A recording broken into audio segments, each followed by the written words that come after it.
En Macédoine, passage obligé pour les réfugiés venant de Grèce, l'armée a entrepris de construire une deuxième clôture pour assurer la sécurité du pays, explique le gouvernement. Elle aura une longueur de 37 km, sera plus large et se situera à 5 mètres devant celle érigée en novembre. L'objectif affiché est de donner plus de temps à la police pour réagir si d'aucuns s'aventuraient à vouloir cisailler le premier grillage.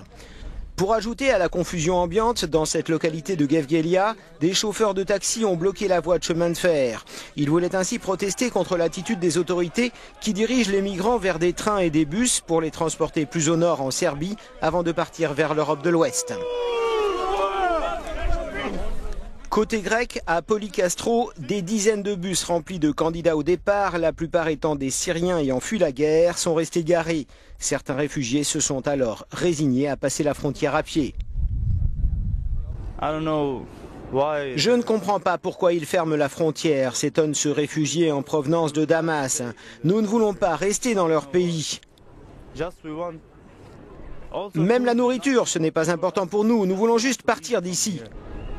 À cette frontière entre la Grèce et la Macédoine, 60% des réfugiés sont désormais des enfants et des femmes, a établi l'organisation onusienne UNICEF.